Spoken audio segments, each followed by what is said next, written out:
मेरे प्यारे बच्चों, हम बात कर रहे हैं सरफेस टेंशन और सरफेस एनर्जी की। लास्ट लेक्चर में हमने देखा कि सरफेस टेंशन क्या होता है, सरफेस एनर्जी क्या होता है। पिछले दो वीडियो आपको ध्यान से देखेंगे, ध्यान से आप देखेंगे तो आपको पता चलेगा कि क्या होता है सरफेस टेंशन और क्या होता है सरफेस एनर्जी। अगर किसी लिक्विड के सरफेस एरिया को आपको बढ़ाना है तो अनबैलेंस मॉलिक्यूल जो है सरफेस पे, तो अनबैलेंस मॉलिक्यूल्स हैं, उनकी क्वांटिटी आपको बढ़ाना पड़ेगी, तो वो फोर्स लगाएंगे और उसके बिहाफ में आपको फोर्स लगाना पड़ेगा। Whatever the work you are doing against the surface tension, whatever the work you are doing the surface tension, the same amount of work stored in form of potential energy into the system, that is called surface energy.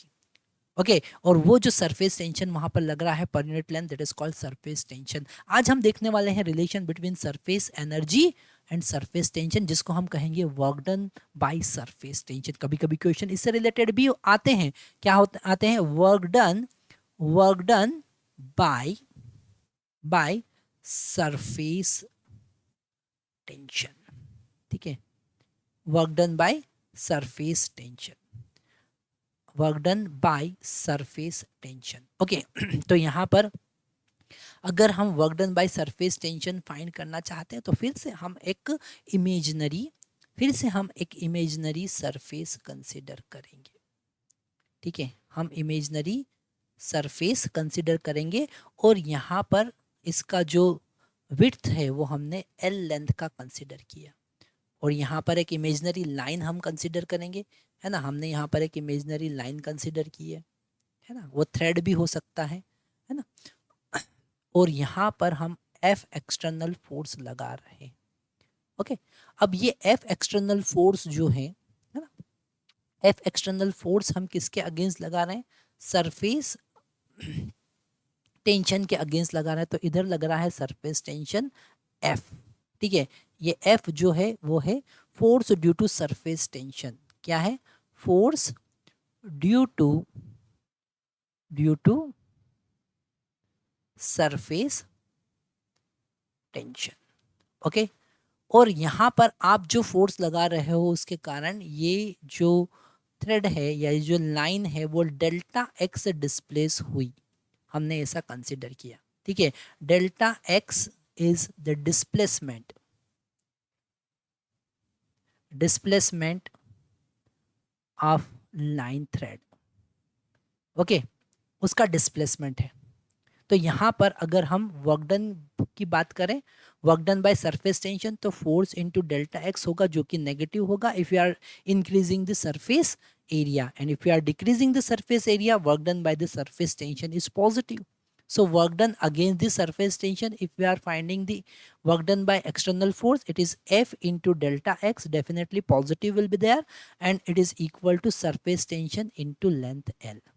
Force का formula क्या होगा? हमने देखा surface tension का अगर हम formula देखेंगे F is equal to S into L होगा, क्योंकि लास्ट लेक्चर में हमने यही देखा surface tension is force per unit length, तो F का वैल्यू कितना होगा? S into L, and S what is this? S is the surface tension, surface tension newton per metre में मेजर करते हैं। ओके तो यहाँ पर S into L into delta x, बहुत इंटरेस्टिंग कॉन्सेप्ट हमको ये समझ में आ रहा है कि ये जो इंक्रीमेंट इन एरिया अगर हमने यहाँ देखा, delta A that is L into delta x, and it is the increment in area, that is the increment in area, increment in area. So this work done by the external force is equal to surface into delta A. So if S, we are defining W by delta A. तो हमने वही देखा था कि जो extra energy per unit area देना पड़ रहा है, that is called surface tension. Okay, ये W is kind of energy, so extra energy per unit area. तो यूनिट आप एक और लिख सकते हैं यहाँ पर, न्यूटन पर मीटर की जगह जूल पर मीटर स्क्वायर भी आप यूज कर सकते हैं। सरफेस टेंशन का एनर्जी जूल पर। So what ever the increment in area नहीं, इंक्रीमेंट इन एरिया। ठीक है, अगर आपको डेल्टा ए एरिया इंक्रीज करना है तो कितना वर्क करना पड़ेगा? S into delta A. ठीक है, S into delta A. That is very important formula in front of us. Okay, तो यहाँ पर मोटा मोटा आपको क्या याद रखना है? If you want to find the potential energy, so it is S into delta A. If you want to find the work done, it is S into delta A. Okay, आपको चेंज इन एरिया निकालना है, change in area निकालना है, और अगर surface tension find करना है तो energy per unit change in area. Whatever the energy required to increase the surface area by delta A amount, that energy divided by increment in area, that is called surface tension. Simple. Okay, and the unit is joule per meter square or Newton per meter. Simple सा concept है.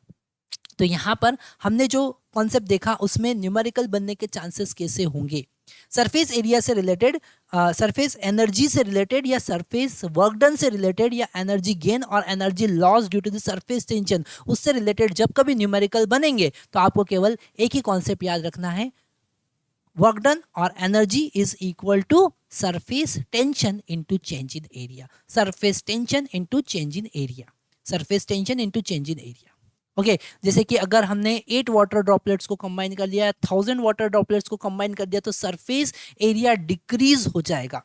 इससे related हम next concept देखने वाले हैं. वो concept है, if n water droplets are combined to form a big water drop, then how much energy will release, कितना एनर्जी रिलीज होगा, क्योंकि वहां पर हम सरफेस एरिया को डिक्रीज कर रहे हैं. ठीक है, ऐसे बहुत सारे न्यूमेरिकल जेई में भी आते हैं, नीट में भी आते हैं और बोर्ड एग्जाम में भी आ सकते हैं. तो हमने आज यहाँ पर देखा सरफेस एनर्जी, और नेक्स्ट लेक्चर में हम क्या बात करने वाले हैं, नेक्स्ट लेक्चर आपको मिस नहीं करना है, क्योंकि हम वहाँ पर बात करेंगे व्हेन n वाटर ड्रॉपलेट्स और any kind of droplets combine together to form a big drop, so how much energy release. तो वही लेक्चर में हम देखने वाले हैं, क्योंकि उससे रिलेटेड जेई में क्वेश्चन आए हुए हैं. इसी साल 2023 में ही आए हुए क्वेश्चन हम आगे डिस्कस करने वाले हैं, क्योंकि हमारा जो टारगेट है उसमें हम जेई न्यूमेरिकल की हेल्प से कॉन्सेप्ट को क्लियर करते हैं. तो आगे इससे रिलेटेड सारे कॉन्सेप्ट आपके क्लियर होंगे with the help of JEE PYQ. Thank you very much.